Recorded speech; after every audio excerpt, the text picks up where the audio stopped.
오늘 하나님 말씀은 시편 1편 1절입니다. 시편 1편 1절 말씀을 제가 받들어 읽어드리겠습니다. 복 있는 사람은 악인들의 관계를 따르지 아니하며 죄인들의 길에 서지 아니하며 조롱하는 자들의 자리에 앉지 아니하는도다. 잠깐 말씀을 위해서 기도드리겠습니다. 하나님으로부터 받지 않은 것은 아무것도 없습니다. 저희들이 무엇을 얼마나 열심히 했든 또 어떤 재능을 가지고 어떤 방식으로 했든 결과적으로 저희들은 모두 하나님의 은혜와 사랑 가운데 인도하심과 돌보심 가운데 살아가고 있다는 사실을 한순간도 잊지 않도록 도와주시옵소서. 받은 복을 세어보아라. 저희들이 정말 잊고 살았던 많은 부분들조차도 하나님께서는 세심하게 저희들을 돌봐주시고 또 지켜주셨다는 사실을 너무나 잘 알고 있습니다. 세상이 어떻게 변하든 또 어떤 문제와 어려움이 닥치든 늘 주님은 우리와 함께 계시고 또 주님은 저희들의 모든 필요를 공급해 주실 뿐만 아니라 저희들에게 맡겨준 일들을 잘 감당할 수 있도록 지혜와 능력을 주신다는 사실도 한순간도 잊지 않는 가운데 살아갈 수 있도록 도와주시옵소서. 저희들의 마음속에 늘 주님의 은혜와 사랑을 기억하는 가운데 주님 오실 때까지 또 주님 부르실 때까지 늘 부끄럽지 않은 삶을 살다가 주님 만날 수 있도록 도와주시옵소서. 다시 오실 우리 주 예수 그리스도의 이름으로 기도드렸습니다. 세상에는 복을 받았다라고 자랑하는 사람과 지지리도 정말 복이 없다라고 불평하는 그런 사람들이 있죠. 여러분들은 스스로를 생각할 때 나는 복받은 사람인가 아니면 그렇지 못한 사람인가 한 번쯤 자신에게 대답해 보십시오. 복받기 싫어하는 사람은 아마 아무도 없을 것입니다. 저도 여러분도 받을 수 있다면 더 많이 받기를 바라는 것이 분명할 것입니다. 그러나 이 세상을 살아가는 사람들이 주장하는 복은 우리가 생각하는 복하고 분명 다르다는 사실을 우리가 분명하게 전제해야 될 것입니다. 세상 사람들은 좋은 부모를 만나서 말 그대로 금수저로 태어난 것을 복이라고 말할 수 있죠. 또 자식들이 훌륭하게 잘 성장해서 세상에서 또 이름 있는 그런 사람이 됐을 때 부모로서는 자식 복이 있다라고 말할 수 있을 것입니다. 좋은 배우자를 만나서 행복하게 사는 것도 복이라고 말할 수 있을 것이고 또 좋은 직장에 들어가서 또 많은 월급을 받고 좋은 대접을 받는 복지시설이 잘 되어 있는 곳에서 근무하는 것도 복이 될 수 있죠. 우리가 돈을 벌고 세상에서 성공하고 출세하고 이러는 것 모두 다 복이라고 말할 수 있습니다. 사람들은 또 그 복을 받기 위해서 애쓰고 있고 또 그렇게 하지 못했을 때 불평하기도 하는 것입니다. 어떤 사람은 오래 사는 것이 복이라고 말하는 사람도 있습니다. 어떤 사람들은 가정에 큰 불화가 없이 평온하게 사는 것을 복이라고 말할 수도 있을 것입니다. 또 마음이 편하고 몸이 편한 것도 복이라고 말하는 사람이 있고 심지어는 편안하게 죽는 것을 복이라고 말할 수도 있을 것입니다. 하지만 우리가 생각할 때 세상에서 그 무엇을 얼마나 많이 가지고 누렸든 간에 대부분의 사람들은 죽음 앞에서 두려워하고 불안해하는 것입니다. 왜? 자신들에게 어떠한 일이 일어날지를 모르기 때문에 그렇다라는 것입니다. 그래서 우리가 한 번쯤 생각해 보면 성경에서 기록하고 있는 복과 세상 사람들이 말하는 복은 분명히 다르다라는 것입니다. 그래서 복에 대한 개념을 바르게 세우지 아니하면 저와 여러분도 육신적, 세상적인 것들의 마음을 빼앗겨서 불평할 수 있는 삶을 살아갈 수 있기 때문에 그렇습니다. 따라서 저와 여러분이 이 세상에서 어떠한 복을 받았든 그 복을 또 누리고 살았든 정말 그리스도인으로서 받은 복과는 비교할 수 없는 하찮은 것에 불과하다는 것을 먼저 생각해 본다면 저와 여러분이 그리스도인으로서 복받은 자로서 무엇을 하며 어떻게 살아야 할 것인가에 대해서도 한순간도 절대로 잊어서는 안 될 것입니다. 오늘 설교 제목은 누가 정말 복받은 사람인가? 정말 어떤 사람이 복받은 사람들인가에 대한 명확하게 우리가 성경적으로 알아야만, 또 우리가 어떤 복을 받았는지 알아야만 감사함이 더 커지겠죠.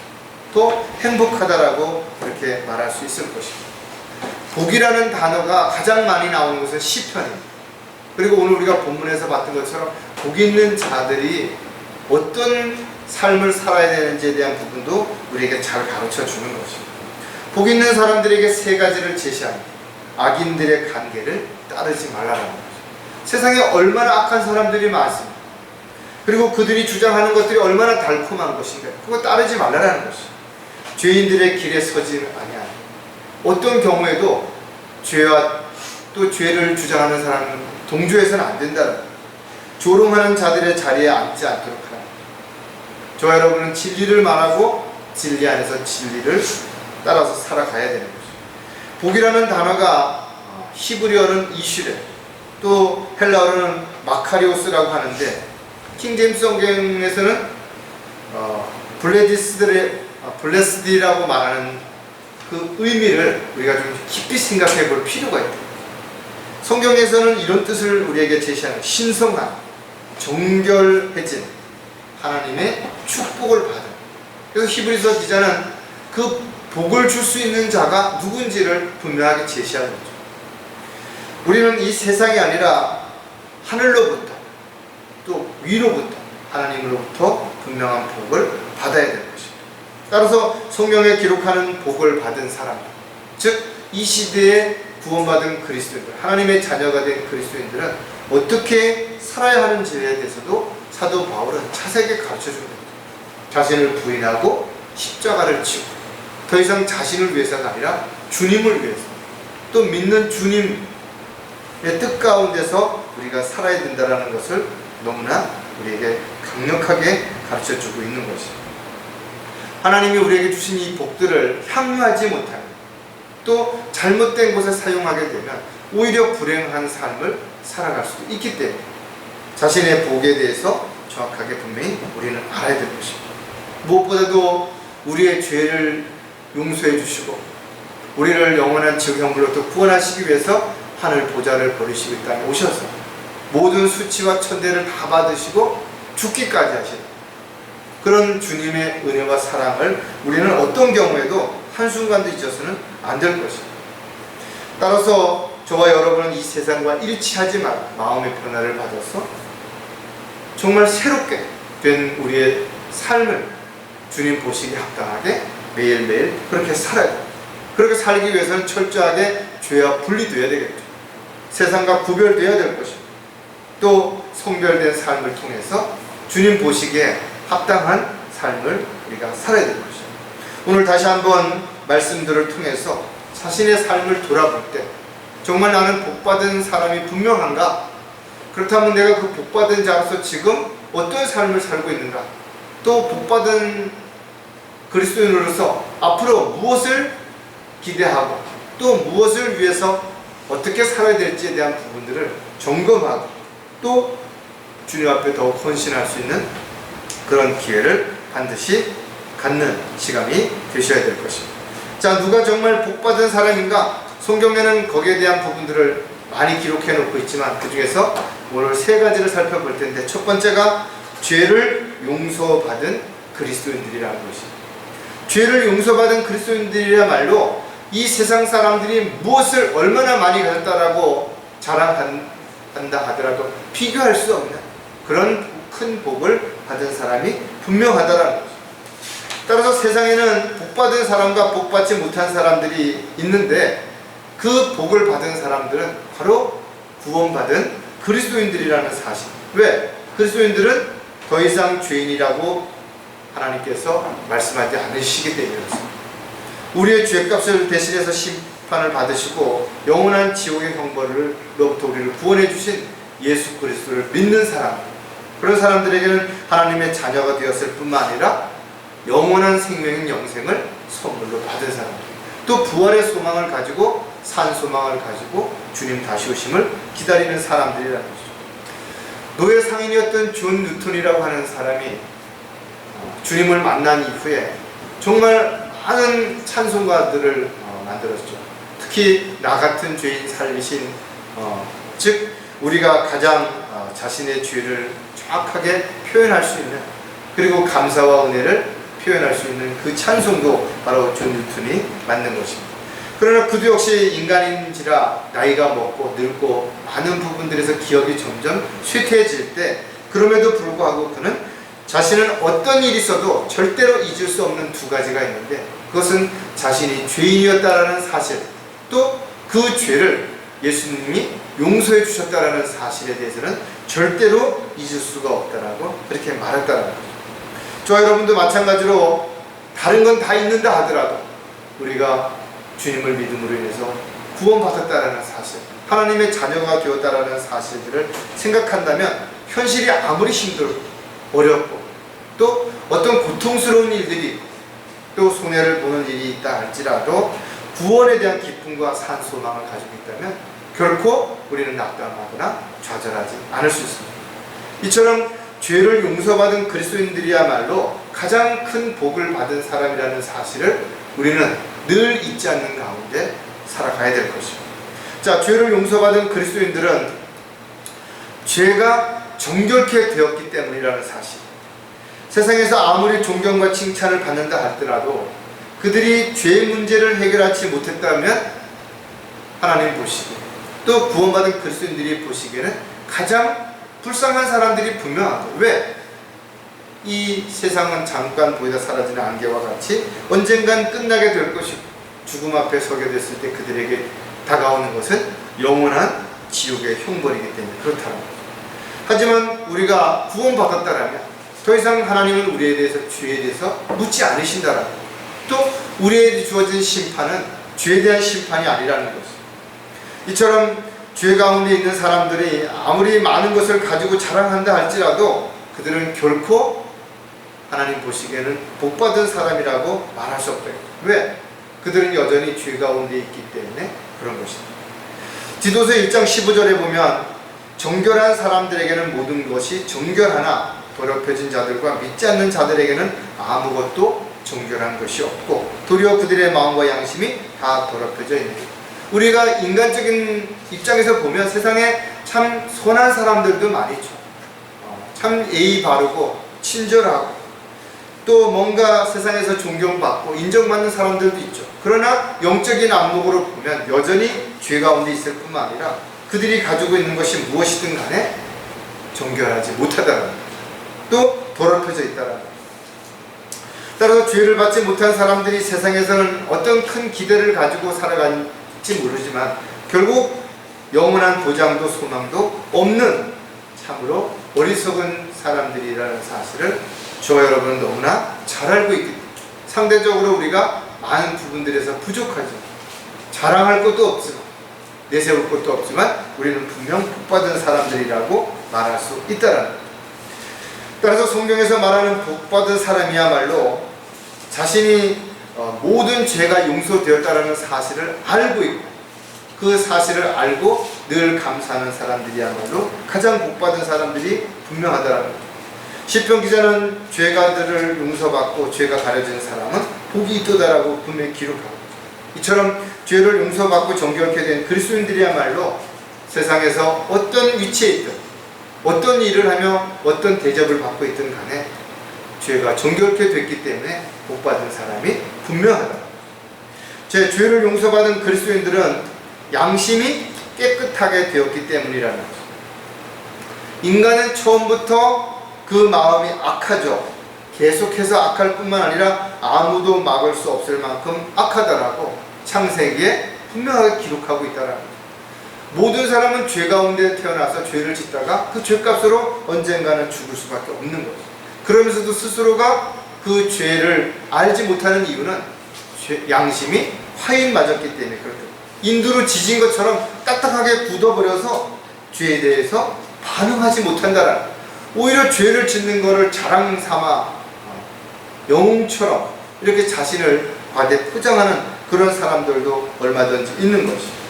하지만 이와 같이 딱딱하게 굳은 양심이라 할지라도 주님의 보혈을 통해서 얼마든지 깨끗하게 될 수 있다라는, 인간의 노력이나 방법으로는 절대로 해결할 수 없는 것이지만 주님의 보혈을 통해서는 얼마든지 깨끗하게 될 수 있다는 사실을 우리는 너무나 잘 알 수 있는 것입니다. 히브리서 10장 22절에 보면 우리가 믿음의 온전한 확신 가운데서 진실한 마음으로 다가가자. 이는 우리의 마음은 핏부림을 받아 악한 양심으로부터 깨끗해졌고 우리의 몸은 순수한 물로 씻겨졌기 때문이라. 우리가 예수 그리스도를 믿음으로 인해서 그 보혈의 능력으로 우리는 정결케 되었다. 깨끗하게 되었다라는. 이처럼 양심이 깨끗하게 될 수 있었던 것은 다른 어떤 것이 없다. 오직 주님의 보혈밖에는 방법이 없다라는 거죠. 따라서 베드로 역시 하나님 아버지의 미리 아심을 따라 성령의 거룩해 하심을 통하여 순종함과 예수 그리스도의 핏부림으로 택함 받은 자들이라고 그렇게 기록하고 있는 거죠. 따라서 악한 양심이 깨끗하게 될 수 있었던 것은 오직 바로 예수님의 보혈을 믿고 그 예수님의 보혈의 능력이 우리의 죄를 씻어주셨다는 사실을 확신 가운데 살아가는 그리스도인들만 죄를 용서받고 양심이 깨끗하게 될 수 있었다는 것. 이처럼 보혈의 능력으로 인해서 양심이 깨끗하게 된 사람, 이런 사람들이 바로 죄를 용서받은 사람들이고 그런 사람들이야말로 복받은 그리스도인이라는 사실을 우리는 또 분명하게 알 수가 있습니다. 죄를 용서받은 그리스도인들은 의롭다고 인정을 받았기 때문이라는 것입니다. 믿음은 죄인들을 구원받을 수 있도록 해주죠. 그래서 믿음으로 말미암아 은혜로 구원을 받았다라고 성경은 우리에게 분명히 가르쳐 주는 것이죠. 누구든지 예수 그리스도를 믿는 그 믿음으로 인해서 구원받을 수 있고 하나님의 자녀가 될 수 있다라. 누구든지라는 사실을 우리는 분명히 기억해야 되는 것이죠. 누구도 변명할 수 없다 이거죠. 저와 여러분도 역시 마찬가지로 예수 그리스도를 믿음으로 의롭게 된 사람, 비록 행한 것도 없고 또 경건한 삶을 살지도 못했음에도 불구하고 하나님께서 의롭다고 하시는 예수 그리스도를 믿을 때 하나님께서는 우리를 의롭다고 인정해 주셨다는 거예요. 더러운 걸레와 같은 인간의 의를 우리가 벗어버리고 주님의 의를 새롭게 받아들이는 그런 그리스도인들만이 하나님으로부터 의롭다고 인정을 받을 수 있게 되는 것이죠. 고린도전서 6장 11절에 보면 너희 가운데도 이런 일을 행하였던 자들이 더러 있었으나 너희가 주 예수의 이름과 우리 하나님의 영으로 씻음을 받았고 거룩하게 되었으면 의롭게 되었느니라. 죄인이 의롭게 된 것은 어떤 행위가 아니죠. 오직 믿음으로 그렇게 되었다라는 거죠. 그래서 주님을 믿지 않는 사람들은 절대로 의롭다함을 인정받을 수 없다라는 거예요. 그것이 또한 우리에게 주신 하나님의 선물이라는 것을 에베소서 2장에서 잘 기록하고 있는데 너희가 믿음으로 말미암아 은혜로 구원을 받았으니 이것은 너희에게서 난 것이 아니요 하나님의 선물이다. 우리가 의롭다고 인정을 받은 것은 우리에게서 난 것이 아니라는 거죠. 우리의 어떤 노력, 우리의 어떤 방식이 아니라 모든 것을 선물로 주시는 하나님의 은혜를 우리가 믿음으로 받았기 때문이라는 거죠. 따라서 의롭게 되기 위해서 우리가 어떤 행위를 한 것이 아니기 때문에 성경은 우리에게 아무도 자랑할 수 없다라고 분명히 기록하고 있는 것이죠. 하나님께서는 미리 정하신 아들을 또한 부르시고 부르신 이들을 또한 의롭게 하시고 의롭게 하신 이들을 또한 영화롭게 하셨다라고 성경에 기록하고 있죠. 따라서 하나님 보시기에는 우리가 의롭다 하면 인정을 받았지만 여전히 우리는 육신적인 모습 속에서는 의롭지 못한 생활을 할 때가 너무 많다라는 거죠. 그래서 우리는 매일 자신을 말씀의 물로 씻어내야 되는 것이고 의로운 삶을 살아가기 위해서 끊임없이 자신을 빛으로 비추어야 되는 거죠. 따라서 의롭다고 인정을 받은 사람들이야말로 복받은 사람이다. 이런 사람들은 어떤 사람인가? 하나님으로부터 죄를 용서받은 사람, 즉 주님의 보혈의 능력을 통해서 양심이 깨끗하게 된 사람들이야말로 진정한 복을 받은 사람들이라는 사실을 우리가 너무나 감사해야 되고 잊지 말아야 될 것입니다. 자, 두 번째, 누가 정말 복받은 사람인가? 고난을 견디어낸 그리스도인들이라는 거죠. 단지 우리가 죄를 용서받았던 것으로 끝나는 것이 아니라 죄를 용서받은 그리스도인이라면 이 세상을 살면서 해야 할 일들이 있는 것이죠. 그리고 그 일들을 이루어가기 위해서는 반드시 고난을 견뎌내고 그 고난을 견뎌낸 이후에 더욱더 강성한 그리스도인들이 되어서 주님께 영광을 돌려드리는 삶을 살아야 된다는 거예요. 그리스도인들에게 고난이 없을 거라고 성경은 기록한 적이 없다. 오히려 신실하게 살고자 하면 박해를 받을 것이고, 또 주님께서 우리에게 능력과 지혜와 모든 것들을 주신 이유는 고난도 함께 받기 위해서라고 분명히 우리에게 가르쳐주고 있는 것입니다. 하지만 안타깝게도 많은 그리스도인들이 자신에게 주어진 고난을 견디지 못하고 또 세상의 유혹에 마음을 빼앗겨서 세상으로 돌아갔다는 사실도 우리는 반드시 기억해야죠. 이런 사람들은 마지막 때에 더 많이 일어날 거죠. 그래서 마지막 때에는 배교하는 그리스도인들, 타락한 그리스도인들이 훨씬 더 많아질 것에 대한 경고를 우리는 반드시 기억해야 될 것입니다. 아무리 힘들고 어렵다고 할지라도 저와 여러분은 끝까지 고난을 견뎌낼 수 있도록 주님께서는 지혜와 능력을 주실 뿐만 아니라 우리가 고난받을 때 위로해 주실 수 있음을 우리가 기억한다면 오히려 고난받을 때 감사해야죠. 그 고난이 주님의 영광에 동참할 수 있는 기회가 되기 때문에 그렇다는, 또 비교할 수 없는 상과 유업으로 보상 주어지는 것이기 때문에 우리는 고난받는 일을 오히려 기뻐할 수 있어야 되는 것입니다. 사도 바울은 로마서 8장에서 이렇게 기록하죠. 자녀이면 또한 상속자들이니 하나님의 상속자들이요 그리스도와 함께한 공동 상속자들이니 우리가 그와 함께 영광을 받기 위해서는 고난도 함께 받아야 하리라 하셨습니다. 저와 여러분이 현재 고난을 받는 것을 장차 받을 상과 유업에 비교한다면 비교할 수가 없다라는 거예요. 왜? 너무나 큰 상과 유업이 우리에게 주어지기 때문에 그런 것입니다. 그래서 우리는 그리스도의 심판석에 대해서 또 어떤 사람이 상과 유업을 받는지를 알고 또 그 상과 유업이 무엇인지를 아는 사람들만이 현실적으로 아무리 힘들고 어려워도 오히려 고난을 자초하는 그런 신실한 그리스도인으로 살아갈 수 있다는 거예요. 이처럼 고난을 알지만 그 고난을 견뎌내는 사람, 또 스스로 고난을 받을 일들을 자초하고 헌신하는 사람들이야말로 성숙한 그리스도인이고, 그런 그리스도인들이야말로 가장 또 큰 복을 받은 사람들이 분명하다는 거죠. 자, 고난을 견뎌낸 그리스도인들은 주님을 위해 살고자 하기 때문이라죠. 주님을 위해서 살고자 하는 마음이 없는 사람들은 고난을 견뎌내고자 하지 않죠. 오히려 고난을 피하려고 하거나 고난이 자신에게 왔을 때 불평할 것입니다. 이 세상은 빛으로 오신 예수 그리스도를 미워하고 십자가에 못 박은 것처럼 오늘날도 마찬가지로 구원받지 않은 세상의 모든 사람들은 구원받은 그리스도인들을 싫어한다. 왜? 빛 가운데서 빛을 대신하기 때문에 그런 거죠. 복음을 전파하고 죄를 증거하고 심판을 말하기 때문에 싫어하는 것이죠. 자신들의 어둠 속에서 감춰진 그런 비리를, 또 그런 어떤 안 좋은 것들을 드러내기 때문에, 수치스러운 것들이 드러나기 때문에 싫어한다는 거예요. 마태복음에도 보면 나로 인하여 사람들이 너희를 욕하고 박해하고 거짓으로 꾸며 가진 악한 말로 너희를 거슬러 말할 때 너희는 복이 있나니. 이 시대에 여러분들이 복음을 전파하고 진리를 증거하면 사람들이 싫어한다 이거죠. 미워하는 것이죠.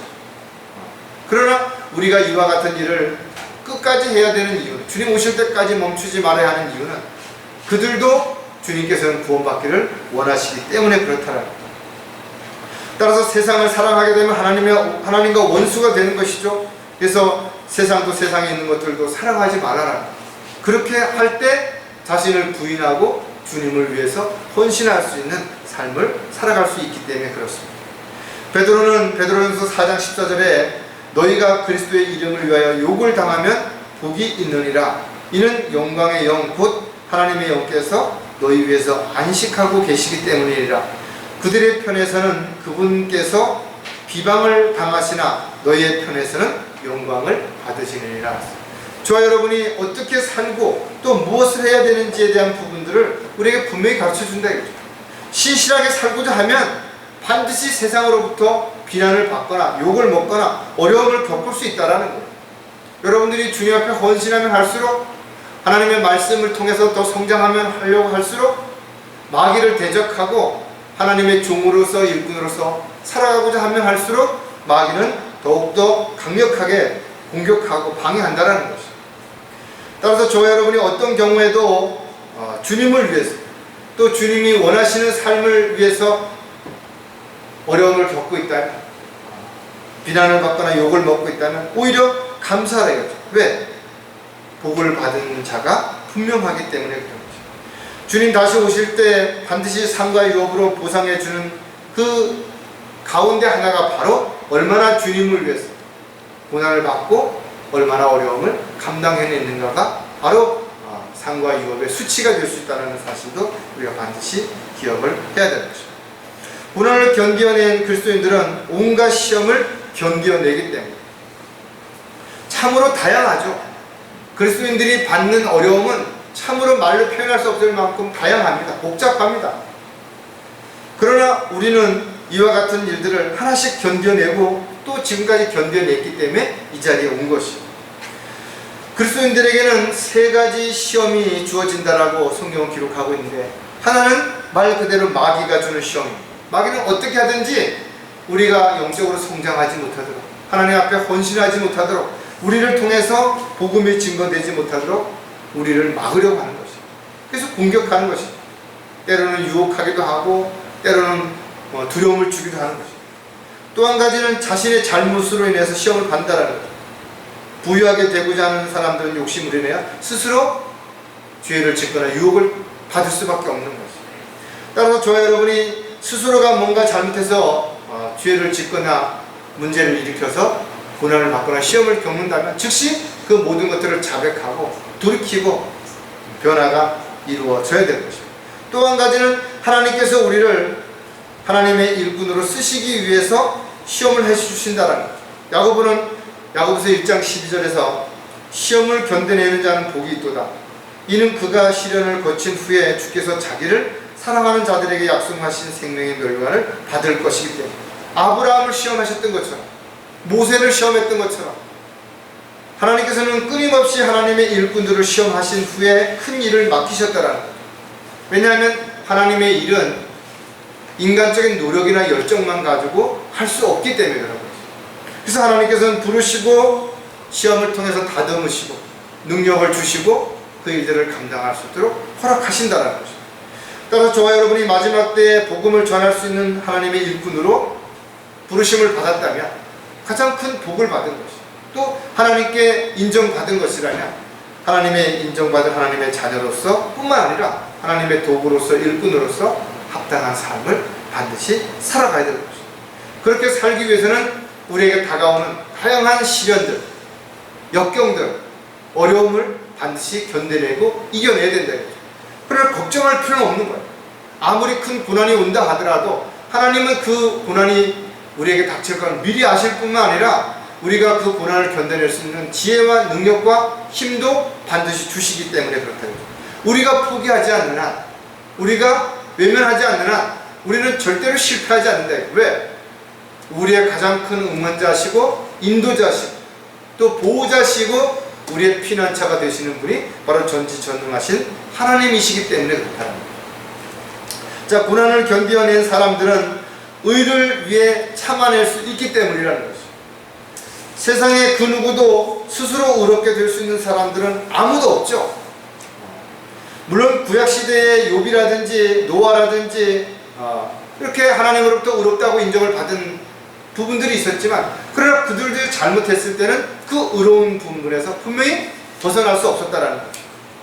인간의 의는 더러운 걸레와 같기 때문에 아무리 빨아도 걸레인 것이, 아무리 깨끗하게 노력을 해도, 아무리 위선적으로 자신을 포장해도 결국 하나님 보시기에는 의롭지 못한 것이 분명하다라는 거죠.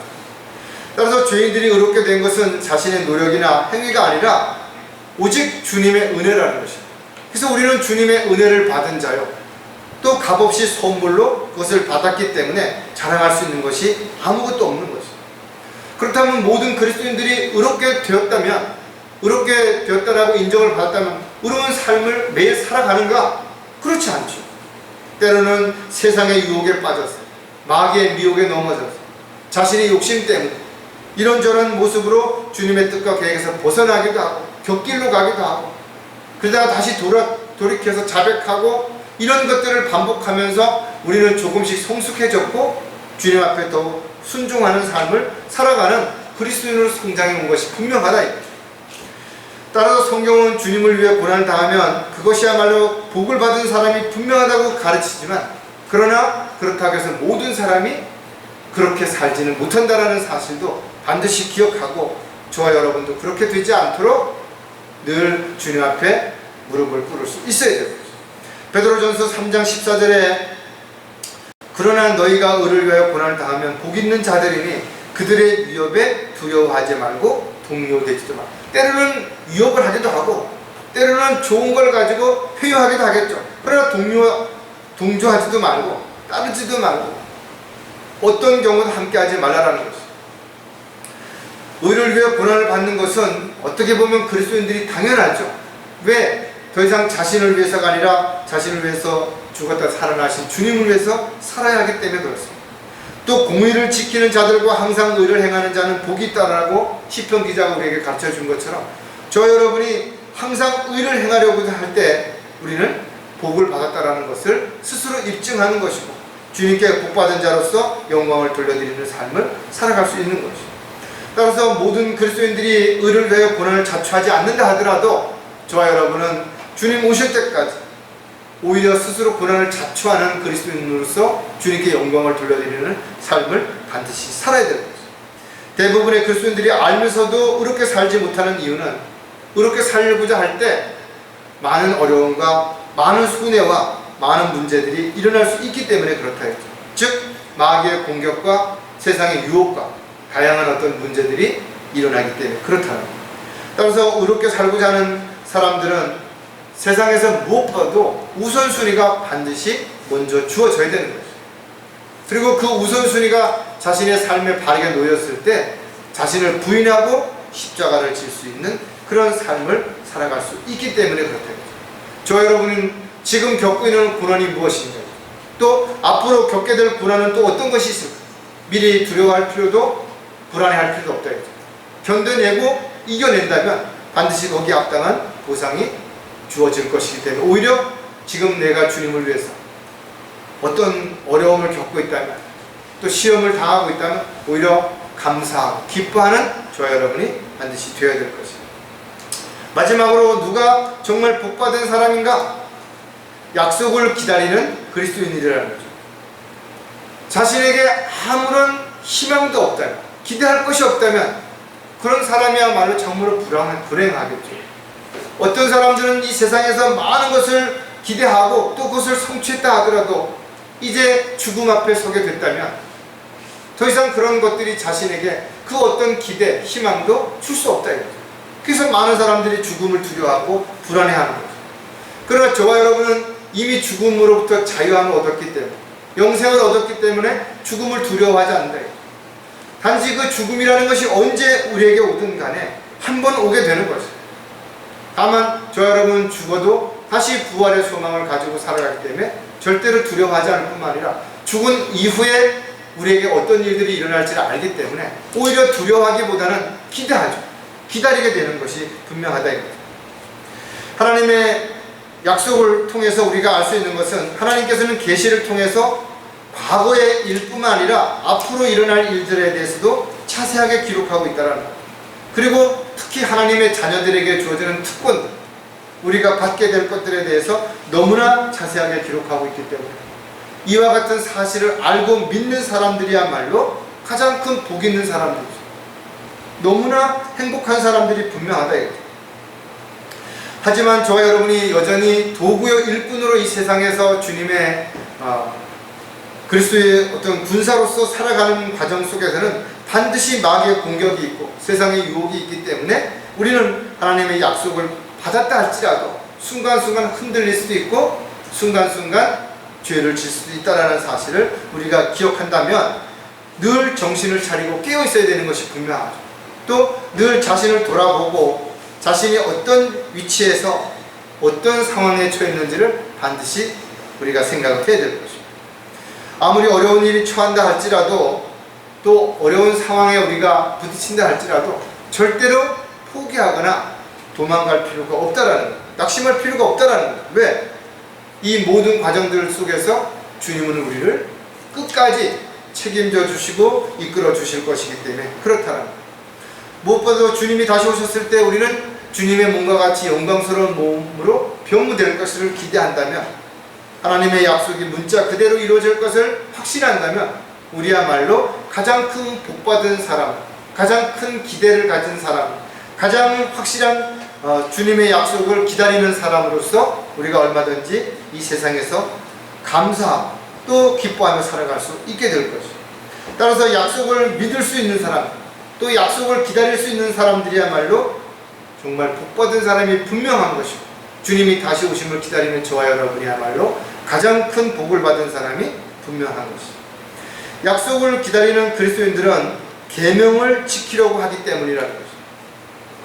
하나님께서는 각 시대와 대상에 따라 분명히 지켜 행해야 할 것들을 계명으로 주셨더라. 이것이 교리인 것이죠. 율법 시대는 율법을 지키는 것이고, 양심 시대는 양심을 지키는 것이죠. 그러나 지금 이 시대는 우리가 은혜 시대인 것이죠. 주님의 말씀을 은혜 가운데서 우리가 지켜 행하는 것이죠. 특히 구원받은 그리스도인들은 바울이 주는 실천적인 지침들, 신약 성경에 나와 있는 내용들을 우리가 잘 지켜서 행함으로 인해서 주님께 영광을 돌려드리는 것이 분명하다. 그러나 이스라엘 백성들은 그렇지 않다 이거죠. 대환란이라는 기간들을 통해서 민족적으로 그들이 회복될 수 있는 부분들이 있기 때문에, 또 천년 왕국도 마찬가지로 다를 것이죠. 그러나 그 각자에게 또 주어진 명령들이 있다라는 거죠. 특히 구원받은 그리스도인들에게 주신 계명은 주님께서 우리를 사랑하신 것 같이 우리도 서로 사랑하라는 것이죠. 즉 주님이 우리에게 주시는 계명은 율법이 아니라 그 율법을 다 이루신 바로 예수 그리스도를 통해서 주시는 계명은 하나님을 사랑하고 이웃을 사랑하라는 것이죠. 그것이 바로 저와 여러분이 이 마지막 시대에 지켜야 할 실천적인 지침이고, 특별한 교리들 가운데 모든 것을 다 하나로 보아서 우리에게 주신 계명이라는 사실을 분명히 기억해야 될 것이죠.